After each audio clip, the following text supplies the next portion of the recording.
What is a Human? By Ahahala 12. A human cannot be subdued. I was abducted from my home, from my bed. I don't even remember that moment. I just woke up one day in their custody. They prepared a luxurious room, a vase of fruit, posters of naked girls, and hung 3 TV screens on the wall.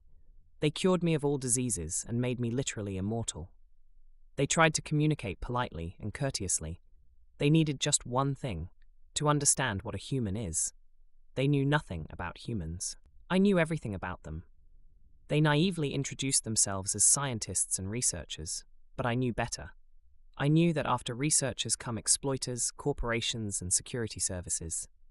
I understood that the cure for cancer, the panacea for all diseases, fusion energy, and quantum processors were just tokens, pretty shells, and bananas for primitive apes. So, I decided that it was better to be mad than to be a slave.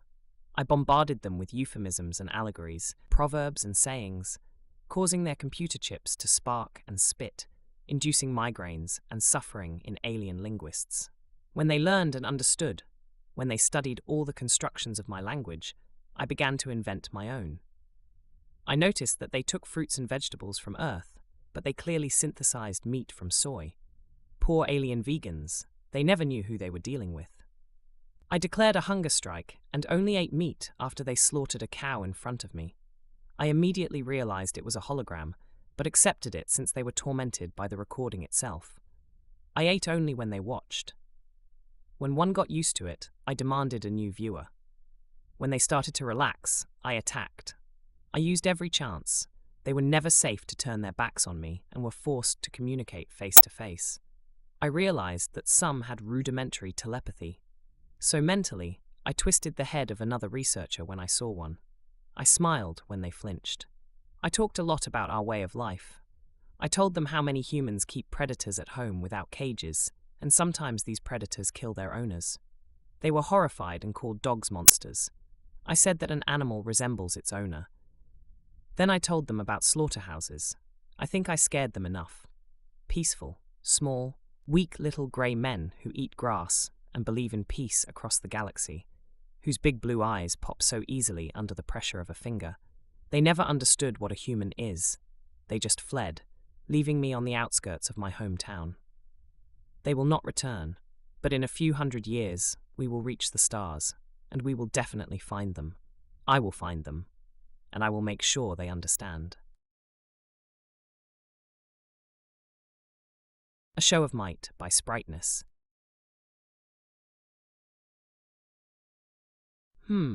He said in response. I asked the question again. Came the response. What kind of AI are you? I asked the large screen. I am one of the most efficient supercomputers on this side of the planet, rivaled only by 2 others in efficiency, accuracy, and the scale of the questions I can answer. Are you sure?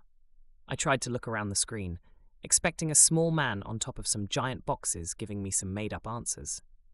I assure you, I am not the Wizard of Oz. My data is exceptionally precise, it said. At that minute, Jake Hudson walked in. He saw me with the screen and asked me what I was doing.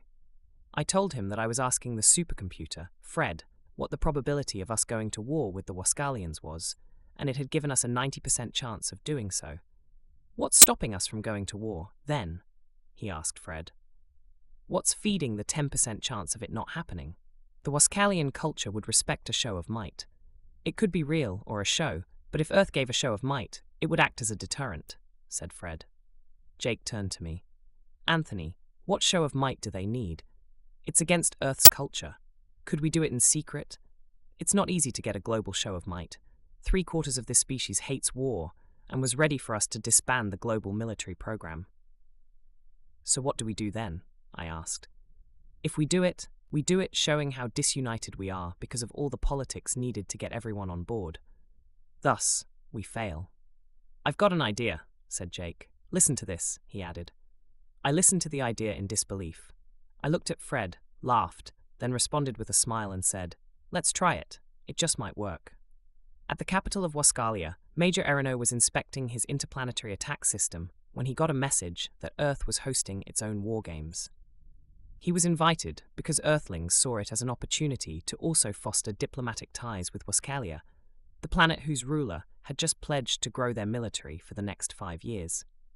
It was a priority for the planet, which was already known for not hesitating to go to war with anyone who so much as talked to them while not in position. On Earth, Major Erino clutched his heart. Whatever a war game was for Earth, his planet was not ready for a full-contact war sport with them. They were hosted for one whole Earth month, and in that time they saw a planet whose fighting capacity seemed, at the very least, on par with theirs, with a rapid response system that made it near impossible to catch them by surprise. The scariest part was that as he observed the games, he was told that they did not have the whole planet on board with the idea. So the war games were only done by those interested and willing to do them. That was a bloody quarter of the population. That changed the bargaining table, as he had to wonder what he'd do if he ever attacked, and the whole planet was on board with the idea of a war. This planet was not hiding its war potential. It just wasn't interested in it just yet. As the probability of war with the Wascalians dropped, Jake and I found ourselves once more meeting, and I had to ask Jake what made him certain the idea would work. "The thing is," Jake started, "Earth is having a display problem. It's so averse to war that it never shows it. This Wascalian is assuming we're weak because we don't display any strength. But once he saw it, I knew he'd think twice before getting involved in Earth affairs, because once you review our history of war internally, you can see that we have nothing to worry about from them." "They have more experience with interplanetary fighting," I said. "Yes, but humans play shy with other planets when it comes to fighting. We're always being like the friendly next-door neighbor who bakes apple pies for new guys to the neighborhood and has no knowledge of how to wield a battle axe. Meanwhile, you've got an artillery in your basement that could blow half the neighborhood sky high, and you don't care for how you fought with your family." "I guess it was time to get awkward and show everyone how good we are with a pistol at the local shooting range," I said. "Right you are," said Jake, "and we didn't even get everyone. In that 75%, there are guys just mourning their lost dogs and stuff who weren't even called because they just weren't in the mood." Like and subscribe for more content.